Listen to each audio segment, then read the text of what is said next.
하나님께서 오늘 우리에게 주시는 말씀은 다니엘 11장 1절에서 6절 말씀입니다.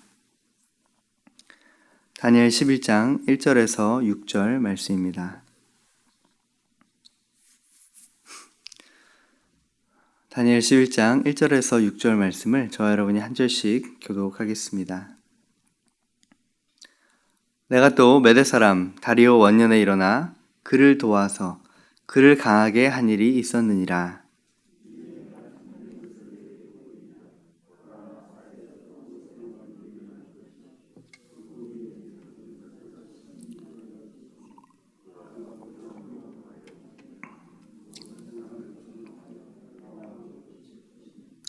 장차 한 능력 있는 왕이 일어나서 큰 권세로 다스리며 자기 마음대로 행하리라.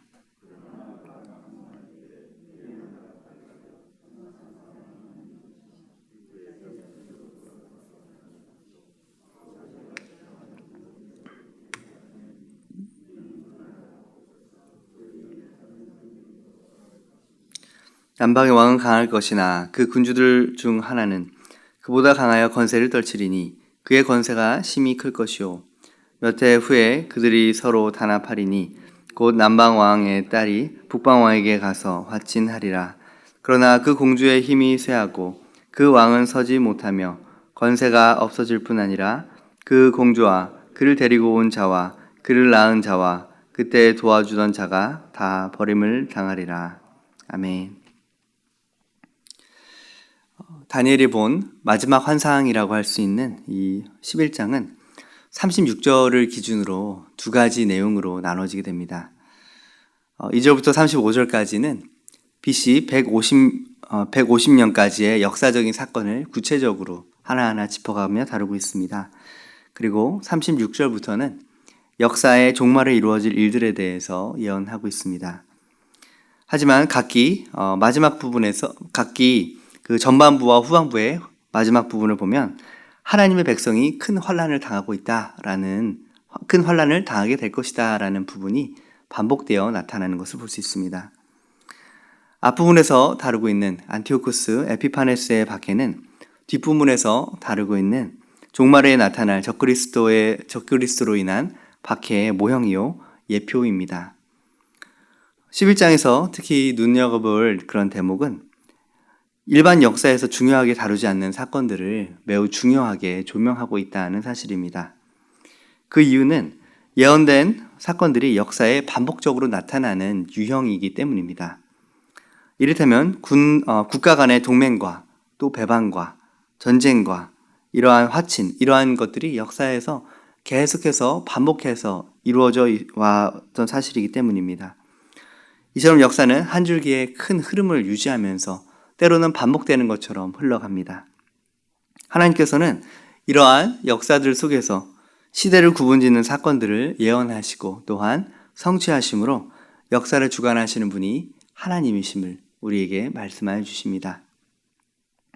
11장 말씀을 차례차례 함께 살펴보겠습니다. 다니엘을 위로하던 천사가 이제 바사 제국의 멸망과 그 후에 일어날 헬라 제국의 분열에 대해서 설명하기 시작합니다. 천사는 먼저 바사 제국에 일어날 네 왕들에 대해서 말하는데요. 2절 말씀입니다. 이제 내가 참된 것을 내게 보이리라. 보라, 바사에서 또 새 왕이 일어날 것이요 그 후에 넷째는 그들보다 심히 부요할 것이며 그가 그 부요함으로 강하여진 후에는 모든 사람을 충동하여 헬라 왕국을 칠 것이며 내가 참된 것을 내게 보이리라. 이렇게 2절이 시작이 되는데요. 그것은 앞으로 반드시 성취될 일을 너에게 말하겠다, 이러한 의미입니다. 그리고 실제로 본문의 예언은 역사에서 다음과 같이 정확하게 성취가 되었습니다. 그 첫 번째 왕은 캄비세스인데요. 그는 바사의 초대왕 고레스의 큰 아들입니다. 약 6에서 7년 정도 통치를 하였고요. 애굽을 정복했습니다. 두 번째 왕은 가우마타인데요. 그는 캄비세스 이후에 약 1년간 고레스의 동생인 스메르디스의 이름으로 그렇게 통치를 했습니다. 그리고 세 번째 왕은 다리오 1세인데요. 그는 가우마타를 암살하고 왕위에 오르게 됩니다. 그리고 네 번째 왕은 다리오의 아들 크세르크시스인데요. 성경에서는 아하수에로 왕으로 불렸던 인물입니다. 그는 헬라 정복을 위해서 엄청난 부를 축적을 했고 처음에 그의 정복 전쟁은 헬라 전역을 점령하면서 크게 성공하는 듯 했습니다. 하지만 뜻밖에도 살라미스 해전에서 헬라의 알렉산더 대왕에게 크게 패하고 말았습니다. 크세르크시스 이후에 바사 제국이 크게 쇠퇴를 하면서 헬라가 새로운 강대국으로 등장을 하게 됩니다. 이제 그 내용이 3절과 4절에 나와 있는 내용인데요. 한 능력 있는 왕이 나타난다, 일어난다. 이 왕이 바로 헬라의 알렉산더 대왕입니다. 그는 매우 짧은 기간에 광대한 영토를 점령을 했습니다. 하지만 놀라운 업적을 이루었던 그는 33살이라는 젊은 나이에 헬라 제국의 수도인 바벨론에서 열병으로 죽었고요. 그 후에 헬라 제국은 4명의 장군에게 의하여서 분할되어 통치되게 됩니다. 이렇게 넷으로 분할된 헬라는 남방의 프톨레미 왕조와 북방의 셀루쿠스 왕조 사이에 오랜 전쟁이 그렇게 진행이 되는데요. 이렇게 분열된 헬라의 4나라 중에 세력이 가장 강한 남방국과 북방국 사이에 오랜 다툼의 기간이 있다가 화친이 이어집니다. 그 내용이 5절과 6절의 내용입니다. 남방왕은 팔레스타인을 포함한 애굽 지역을 통치한 프톨레미 1세인데요. 그 군주들 하나라고 이렇게 표현하고 있는데 그 분열된 4왕조 중에 하나인 시리아의 셀루쿠스 1세가 프톨레미 1세보다 더욱 강하여서 건세를 펼치려는 그러한 내용입니다. 이 셀루쿠스 1세는요, 시리아의 초대 왕이었습니다. 그는 소아시아와 팔레스타인을 제외한 소아시아를 다스렸는데요. 이들 간에는 영토 확장을 위한 세력의 다툼이 끊이지를 않았습니다. 프톨레미 2세와 안티오쿠스 2세 때에 이르러서는 전쟁을 종식하고 평화 조약을 체결하고 프톨레미의 딸인 베레니스와 안티오쿠스가 결혼을 하게 됩니다. 그런데 안티오쿠스가 프톨레미의 딸을 아내로 맞으면서 본처였던 라오디스를 쫓아내게 됩니다. 그리고 이 쫓겨난 이 라오디스는 음모를 꾸며서 이 베레니스와 안티오쿠스 사이에 태어난 아들을 암살하고 안티오쿠스마저 독살을 합니다. 이 내용이 오늘 본문에 예언되어 있는 내용인데 역사적으로 실제로 구체적으로 이루어지게 됩니다.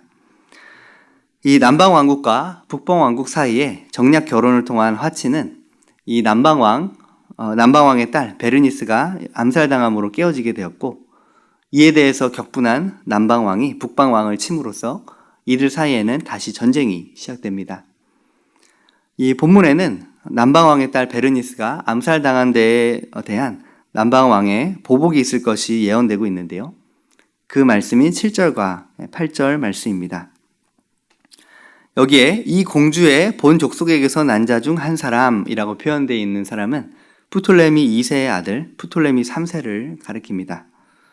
그는 굉장히 유능한 왕이었고요. 이 누이의 복수를 위해서 대군을 이끌고 북방 왕을 공격하였습니다. 6년 동안이나 지속된 이 전쟁에서 남방 왕은 북방 왕국의 수도 안디옥을 점령하고 누이를 죽인 라오디스를 죽여서 보복한 후에 많은 전리품을 가지고 애굽으로 돌아왔습니다. 이 전쟁 이후 주전 240년 프톨레미 3세는 셀루쿠스 2세가 평화 조약을 체결함으로 두 왕국 사이에 몇 해 동안 그렇게 전쟁이 중단되지만 얼마 되지 않아서 다시 전쟁이 재개되고 맙니다. 9절 말씀에 보면 북방왕이 남방왕의 왕국으로 쳐들어갈 것이나 자기 본국으로 물러가리라. 이 시리아의 셀루쿠스 2세가 프톨레미 3세의 침략에 보복하기 위해서 전쟁을 벌였습니다. 하지만 이 전쟁에서 북방왕 셀루쿠스 2세가 말에서 떨어져 죽음으로 큰 성과 없이 전쟁이 중단되게 되었습니다. 이렇게 일시 중단되었던 전쟁은 북방왕 안티오쿠스 3세가 통치를 하면서 다시 시작이 되는데요. 10절 말씀에 보면 그러나 그의 아들들이 전쟁을 준비하고 심히 많은 군대를 모아서 물이 넘친같이 나올 것이며 그가 또 와서 남방왕의 견고한 성까지 칠 것이며, 여기서 그의 아들들은 셀루쿠스 2세의 두 아들 셀루쿠스 3세와 안티오쿠스 3세를 가리킵니다. 이 셀루쿠스 2세의 뒤를 이어서 그의 아들 셀루쿠스 3세가 왕이 되었지만 그는 소아시아 원정 중에 살해당하게 되었고요. 그의 동생이자 셀루쿠스 2세의 둘째 아들인 안티오쿠스 3세가 왕위를 이어받게 됩니다. 그는 군사적으로 큰 업적을 이루어서 대제라는 그러한 칭호를 붙게 된 사람인데요. 남방 왕국을 이스라엘 남쪽으로 그렇게 몰아내는 데 성공을 하게 됩니다. 안티오쿠스 3세에 의해서 이스라엘 남쪽으로 밀려났던 남방왕 프톨레미 4세가 반격을 하면서 다시 전쟁이 시작이 됩니다. 그것이 11절, 12절의 내용입니다. 이 남방왕의 반격전에서 북쪽 왕은 많은 군사를 가지고 동원하지만 그들은 모두 이 남방왕의 포로로 잡혀가게 됩니다. 하지만 소수로 북왕국을 제압한 이 남왕국의 프톨레미 4세는 계속 승승장구하다가 원인을 알 수 없는 그런 질병으로 죽게 됩니다. 그 말씀 본문에 보면 그 마음이 스스로 높아져서 라는 표현이 나오는데요. 그가 승리로 인해 교만하여졌음을 보여줍니다. 그리고 실제로 그는 대제사장 외에는 들어갈 수 없는 예루살렘 성전의 지성소에 들어갔었습니다. 따라서 그의 죽음은 교만함에 대한 하나님의 징계였고 심판이었음을 우리는 알 수 있습니다. 이렇게 잠시 평화로워진 것 같아도 이기적인 계산에 의한 것일 뿐 다시 피 흘리는 전쟁이 시작되고 그 악순환이 계속해서 반복되는 것을 볼 수 있습니다. 우리가 이 세상 역사가 돌아가는 것을 볼 때 그것은 사람들의 이기심과 죄악으로 인해서 흘러가는 역사처럼 보여질 때가 참 많이 있습니다. 전쟁이 일어나고 그것으로 정복하고 잠시 화평하는 것 같더니 또 다시 전쟁이 일어나고 서로가 죽이고 암살하고 복수하고 다시 보복하고 이러한 역사들이 돌아가는 상황 가운데 하나님의 통치가 어디 있는가 이렇게 볼 수 있는데요. 다니엘이 이전에 보았던 환상들 그리고 또 느부갓네살 왕이 보았던 환상들처럼 이 세계의 제국들이 흥망성쇠가 계속해서 반복적으로 이루어지다가 가장 마지막에는 어떻게 됐습니까? 큰 돌이 굴러와서 그 모든 것을 깨트리는 장면이 나오는데요. 그것이 바로 예수 그리스도를 통하여서 이루어지게 될 하나님의 나라를 예표하고 있습니다.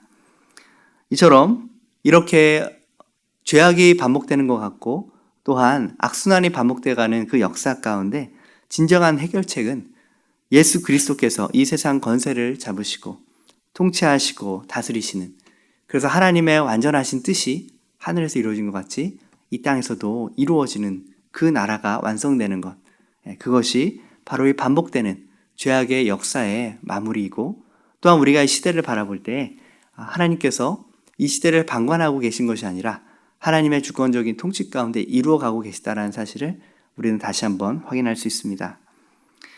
잠시 평화로운 것 같아도 이기적인 계산에 의한 것 같은 이러한 역사 가운데 하나님의 개입하심과 주님의 통치하심과 주님의 결국 완성하심을 우리는 기대하며 이 모든 것들을 바라볼 수 있어야 합니다. 남방왕 프톨레미 4세에 의해서 패배하게 된 북방왕 안티오쿠스 3세가 다시 남방왕국을 칠 기회를 노리다가 주변 세력과 연합하여 남방왕을 치게 됩니다. 이 북방왕 안티오쿠스 3세는 이 설욕을 다짐하면서 철저한 준비 끝에 대군을 이끌고 남왕국을 다시 침략합니다. 그 내용이 13절에서 16절까지의 내용인데요. 당시에 남방왕국은 이 프톨레미 4세가 죽고 어린아이였던 프톨레미 5세가 즉위를 했습니다. 따라서 패전의 수치를 싣고 철저한 전쟁을 준비해온 북방왕은 남왕국을 공격할 절호의 기회를 잡게 된 것이었습니다.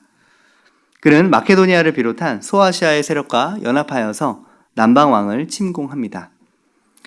이 연합의 세력에 안티오쿠스 3세의 침략에 동조하여서 팔레스타인의 독립을 성취하려는 유대인들도 함께 참여를 하였습니다. 하지만 이들은 도리어 넘어지게 됩니다. 이 남방왕국의 스코파스라는 장군이 이끄는 군대의 강력한 반격으로 인해서 연합의 세력이 패배했기 때문입니다. 특히 이 스코파스 장군은 이스라엘 백성 중 안티오쿠스 3세에게 동조했던 사람들을 모조리 처형했는데요. 이때가 주전 202년이었습니다.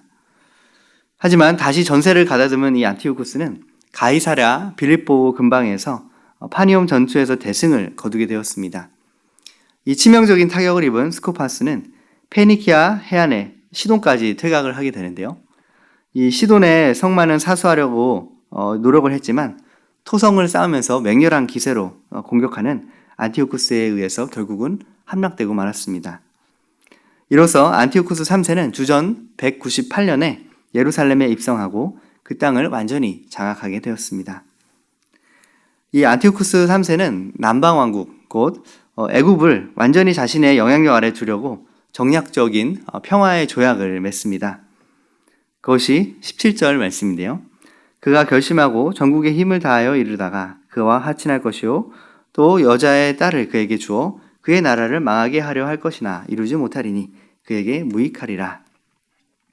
그는 자신의 딸 클레오파트라를 10살에 불과한 애굽의 왕 프톨레미 5세와 결혼을 시킵니다. 애굽의 왕비가 되게 함으로써 애굽 내에 자신의 세력을 확고히 하려고 했던 것인데요. 클레오파트라가 아들을 낳으면 그는 애굽의 왕이 될 것이고 자신은 애굽 왕의 외할아버지가 되기 때문에 막강한 영향력을 행사할 수 있을 것이다. 이렇게 생각을 했던 것입니다. 하지만 그 꿈은 현실화되지 못했습니다. 그의 딸은 아버지보다 오히려 애굽을 두둔하였고요. 프톨레미 6세가 될 아들을 낳았지만 안티오쿠스는 정치적으로 전혀 유익을 얻지 못했습니다. 그 후에 안티오쿠스는 관심을 소아시아의 섬들로 돌려서 원정을 시작합니다. 그 내용이 18절과 19절의 내용입니다. 이런 조처는 당시에 점점 커지고 있던 로마 제국의 세력을 막기 위한 그러한 시도였는데요. 이 섬들, 지중해 연안의 지역들을 집중적으로 공격하던 그는 주전 196년에 로마의 위임 통치를 받고 있던 트레이스의 일부 지역까지 점령하고 다스리게 됩니다. 하지만 스키파오 장군이 이끄는 3만 명의 로마 군대가 7만 명의 병력을 가진 안티오쿠스 군대를 물리침으로써 안티오쿠스의 그 계획이 실패하게 되고 그는 주전 187년에 죽고 맙니다. 그의 사후에 북방 왕국은 그의 아들이 계승을 하게 되지만 그도 곧 망하게 되었다라는 것이 20절 말씀에 기록되어 있고요. 이 안티오쿠스 대제의 아들인 셀루쿠스 4세는 로마에 내는 막대한 전쟁 보상금을 마련하기 위해서 가혹하게 세금을 거두어 드렸고요. 이를 위해서 아름다운 곳, 즉 예루살렘 성전에 많은 보물이 있다는 소식을 듣고 그곳에까지 세금 징수관을 보냅니다. 하지만 그는 12년의 짧은 통치 끝에 자기가 세운 세금 징수관에 의해서 독사를 당하게 됩니다. 21절에서 35절의 본문은 북방 왕국의 셀루쿠스 4세가 독살당한 후에 그 뒤를 잇게 된 그의 동생 안티오쿠스 4세인 에피파네스에 대한 내용입니다. 다른 왕에 비해서 이 에피파네스가 집중적으로 조명을 받고 있는 이유는요. 그가 유대인들을 잔혹하게 핍박한 사람이었기 때문입니다. 셀루쿠스 4세가 죽은 후에 왕위의 계승자인 그의 어린 아들은 로마의 인질로 잡혀 있었습니다. 그래서 안티오쿠스 대제의 둘째 아들인 안티오쿠스 에피파네스가 그의 형 셀루쿠스 4세를 이어서 왕위에 오르게 됩니다. 21절 말씀인데요. 또 그의 왕위를 이을 자는 한 비천한 사람이라 나라의 영광을 그에게 주지 아니할 것이나 그가 평안한 때를 타서 속임수로 그 나라를 얻을 것이며 이 조카의 자리를 대신한 안티오쿠스 에피파네스를 본문은 속임수로 나라를 얻은 자다 이렇게 표현하고 있는데요. 그리고 또 그는 비천한 사람이다 이렇게 기록합니다. 그것은 그가 정당한 왕위의 계승자가 아님을 나타내는 표현입니다. 이 셀루쿠스 4세가 죽은 뒤 당연히 왕위는 그의 아들 데메트리우스에게 돌아가야 했지만 그는 로마의 인질로 잡혀 있었고 여전히 돌아오지 못하는 상황이었습니다. 그래서 안티오쿠스 에피파네스가 섭정을 맡게 되는데요. 그것을 통해서 결국은 왕위를 찬탈하게 됩니다. 그는 나라의 영광을 가질 수 없는 자였다 이렇게 기록하고 있는데요. 그 통치의 시작은 굉장히 성공적이었습니다. 22절 말씀에 보면 넘치는 물 같은 군대라는 표현이 나오는데요. 안티오쿠스 에피파네스의 이 왕위 찬탈에 따른 이 내부적인 혼란과 이를 기회로 침략해오는 외부적인 세력들을 말하고 있습니다. 이러한 위기에서 그들을 물리치고 자신의 입지를 강화하게 됩니다. 아주 교활한 그의 전략은 적들에게는 우호관계나 동맹관계를 제한하면서 방심하게 만든 후에 그들을 급습하는 방식으로 전쟁을 했습니다. 그는 적은 병사로 큰 성공을 이루는 그러한 유능함 외에도 정복한 전쟁의 가장 기름진 곳에서 탈취한 것들을 백성들에게 나눠주면서 백성들의 마음과 환심을 샀습니다. 이어지는 구절 25에서 27절 말씀은 안티오쿠스 에피파네스의 1차 애굽 침공에 관한 것인데요. 당시 남방왕은 프톨레미 6세였습니다. 그는 북방왕 안티오쿠스 3세 때 빼앗긴 땅을 되찾기 위해서 기회를 엿보고 있었습니다. 이 남방왕 프톨레미 6세는 북방왕에 패하여서 사로잡히게 되었는데요.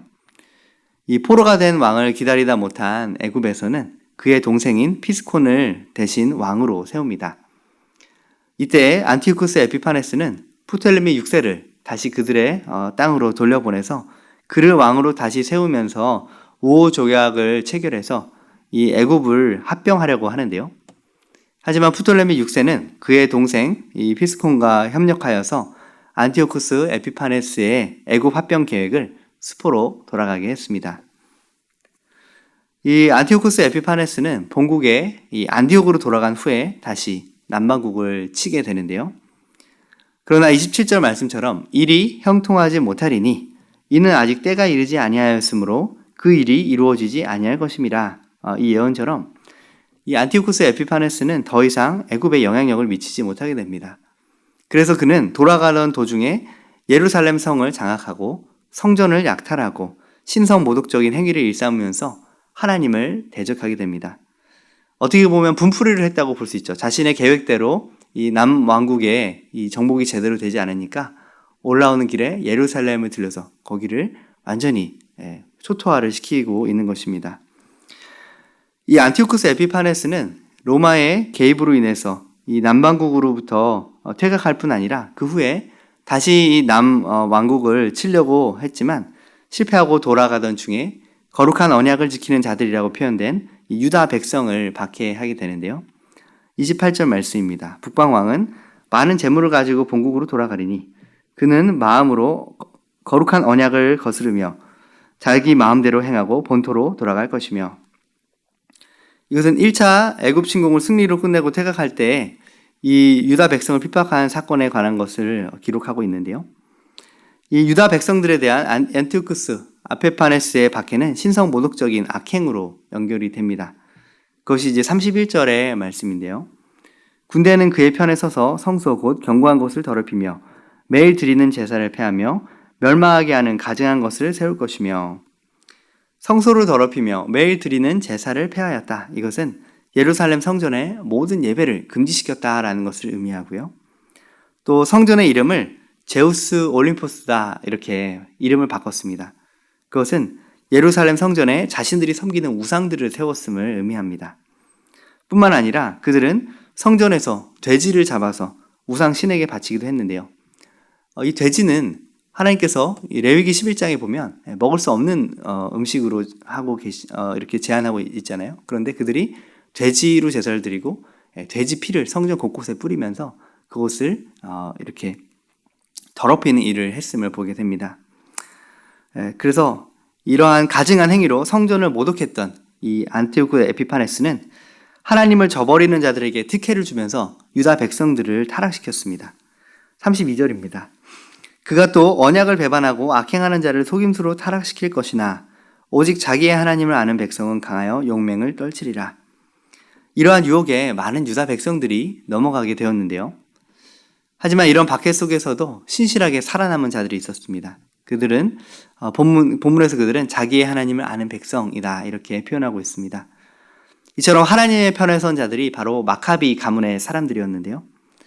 그들과 함께 수리아에 저항한 백성들이 바로 이 하나님을 아는 자들입니다.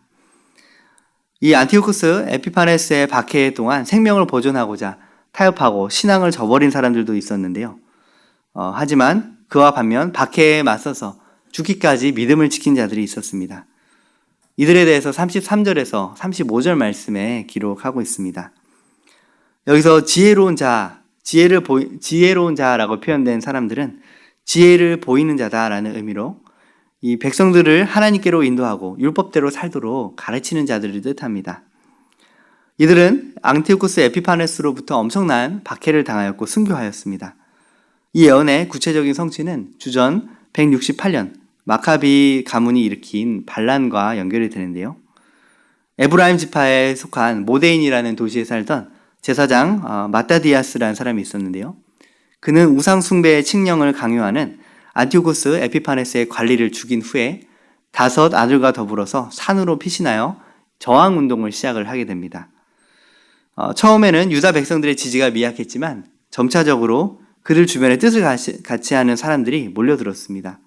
그래서 이 마따디아스가 죽은 후에 그의 아들 유다 마카비가 지도자가 되었는데요. 그는 안티오코스 에피파네스의 군대와 3차례나 싸워서 승리를 거두므로 유다에 대한 박해는 작정된 기한이 있다라는 그 예언을 성취시킨 사람이 되었습니다. 이 마지막으로 36절에 45절의 그 내용이 나오는데요. 여기에는 안티오코스 에피파네스의 박해에 이어서 한 왕이 묘사가 됩니다. 이 본문을 안티오코스 에피파네스에 관한 예언이다라고 보는 성경학자들도 많이 있는데요. 하지만 그 내용이 역사적으로 성취되지 않았다라는 부분에 있어서 문제가 있습니다. 그래서 36절에서 45절은 35절까지 다루었던 안티오코스 에피파네스에 대한 역사적인 사실을 기초로 하여서 이것은 앞으로 다가오게 될 적그리스도의 모형이다라고 그렇게 보는 견해가 있습니다. 그렇기 때문에 본문에 등장하는 왕은 다니엘 9장 26절에 나오는 장차 올 왕이고 마지막 때에 나타날 작은 뿔, 즉 적그리스도라 할 수 있습니다. 절대 권력을 행사하면서 자신의 뜻대로 행하는 한 왕의 출현이 묘사가 됩니다. 그것이 36절 말씀입니다. 그 왕은 자기 마음대로 행하며 스스로 높여 모든 신보다 크다 하며 비상한 말로 신들의 신을 대적하며 형통하기를 분노하심이 그칠 때까지 하리니 이는 그 작정된 일을 반드시 이루실 것임이라. 이 왕은 자기 뜻대로 할 뿐만 아니라 자신을 신격화하여서 하나님을 대적하는 자였습니다. 안티오코스 에피파네스는 예루살렘 성전에 우상을 세우고 섬기도록 박해했지만 자기 스스로를 신이라고 주장하지는 않았었습니다. 이렇게 자신을 신격화한 이 왕은 어떠한 다른 신들에게도 관심이 없고 오직 전쟁과 정복을 통한 권력 확장에만 자신의 관심을 두고 있었습니다. 특히 36절에서 38절 말씀의 본문을 보면 2가지 포인트가 나오는데요. 첫 번째는 그는 하나님을 비롯한 어떠한 신적인 존재도 인정하지 않았고요. 그리고 그는 강한 신, 즉 힘의 논리만을 그렇게 주장하는 사람으로서 힘의 논리만이 그의 신으로 여겼다라는 의미를 갖고 있는데요. 여기서 강한 신은 요새 또는 산성으로 번역할 수 있습니다. 그는 이 요새나 산성을 정복하는 것을 자신의 신으로 삼았다. 그래서 그는 그 일을 위해서 금과 은과 보석 등 모든 보물을 사용을 했다라고 기록하고 있습니다. 이를 위해서 그는 수단과 방법을 가리지 않았습니다. 그리고 그는 사람들을 자신의 편으로 끌어들였는데요. 이방신을 섬기는 자들을 용납하여 도움을 받고 그를 찬양하는 자들에게는 큰 명예를 주면서 뇌물을 받고 땅을 나누어 주기도 했습니다. 그리고 40절에서 45절까지는 이 안티오코스 에피파네스에 관한 역사적인 사실과는 뚜렷한 차이가 있는 그러한 내용들인데요. 이것은 즉 앞으로에 있을 역사의 종말 가운데 이루어질 사건을 다루고 있다고 그렇게 볼 수 있습니다. 40절에 보면 마지막 때에 남방왕이 그의 힘을 겨룰 것이나 북방왕이 병거와 마병과 많은 배로 회오리 바람처럼 그에게 마주와서 그 여러 나라에 침공하여 물이 넘친같이 지나갈 것이요. 이 마지막 때에 새로운 세력들이 남쪽과 북쪽으로부터 이 왕을 공격해서 큰 전쟁이 일어나는데요. 그 전쟁 무기들이 여기서는 병거와 마병과 배로 묘사가 되고 있지만 회오리 바람처럼 그에게 마주온다라는 것은 현대 전쟁의 모습을 묘사하는 것이라고도 볼 수 있습니다. 그래서 이 남방왕의 침략이 결국 북방왕의 침략을 일으켜서 큰 전쟁으로 확산되는 가운데 이 왕은 영화로운 땅 이스라엘을 공격하게 됩니다. 그것이 41절에 기록되어 있습니다. 마지막 때에 이스라엘이 적그리스도에 의해서 점령당할 것에 대한 예언의 말씀입니다. 그런데 바로 그때에 이 동쪽과 북쪽으로부터 적의 침략에 대한 소식을 듣게 됩니다. 44, 45절 말씀에 보면 적의 침략에 분노한 그는 대적들을 진멸하고자 애굽에서 나와 바다와 영화롭고 거룩한 산 사이에 거할 것이다. 여기에서 이 바다는 지중해를 의미하고 거룩한 산은 예루살렘이 서 있는 곳이었습니다. 그래서 예루살렘에 그들의 거처를 정할 것이라는 의미입니다. 하지만 그의 군대가 거룩한 도성을 약탈할 때 갑자기 그에게 재앙이 임할 것이다라고 말합니다. 이것은 적그리스도가 거룩한 성 예루살렘에서 최후를 맞게 되는데, 이것은 마지막 때에 예수 그리스도의 재림을 통하여서 결국은 심판을 받고 멸망을 받게 될 이 적그리스도의 운명에 대해서 말씀하는 것입니다. 하나님을 대적하던 적그리스도의 이 성공과 멸망에 우리가 주목하여 볼 필요가 있는데요. 성경은 마지막에 세상 권세자로 인해서 믿는 자들이 큰 환난과 핍박을 당할 것을 분명하게 말씀해주고 있습니다.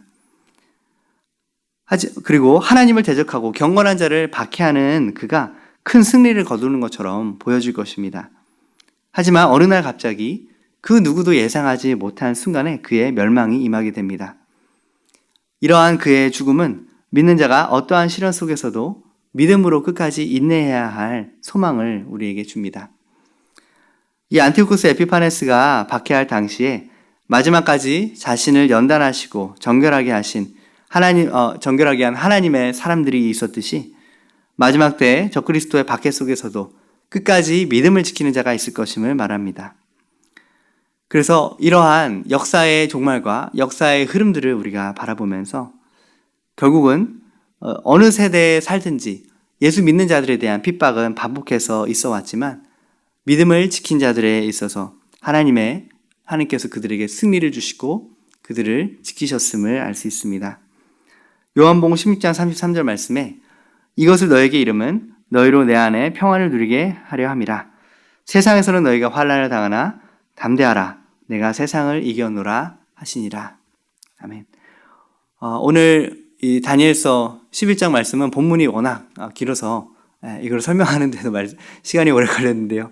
굉장히 많은 그 왕들의 이름이 나오기 때문에 들으시면서도 이게 누가 누군가 굉장히 혼란스럽고 이게 무슨 의미가 있는가 이런 생각이 들으실 수도 있습니다. 그런데 놀라운 사실은요, 이것이 역사가 지난 다음에 그것을 성경에 기록한 것이 아니라 다니엘이 예언한 그 내용이 너무나 구체적으로 정확하게 역사 가운데 실현됐다는 사실입니다. 그것을 통해서 우리가 무엇을 알 수 있습니까? 하나님께서 이 역사를 미리 알고 계시고 이 역사의 모든 흐름을 주님께서 보고 계시며 하나님께서 적절한 시기 때마다 정확하게 또 구체적으로 개입하셔서 이 역사를 변화시키시고 결국에는 하나님의 뜻을 이루어 가신다라는 사실입니다. 특히 믿는 자들에 대한 핍박과 박해가 역사적으로 계속해서 반복적으로 있어 왔지만 그 가운데서도 사단이 득세하고 악한 자들이 승리하는 것처럼 보이는 순간 속에서도 우리는 그럼에도 불구하고 주님께서는 우리를 구원하실 것이고 악이 득세하는 것 같이 보이지만 하나님께서는 결국은 그들을 심판하시고 하나님의 나라를 이 땅 가운데 완성하실 것이다 라는 것을 너희가 반드시 기억하라 라는 것을 우리에게 말씀해 주고 있는 것입니다. 그래서 우리가 이 시대를 바라볼 때, 세상을 바라볼 때 많은 혼란과 많은 어려움들이 있고요.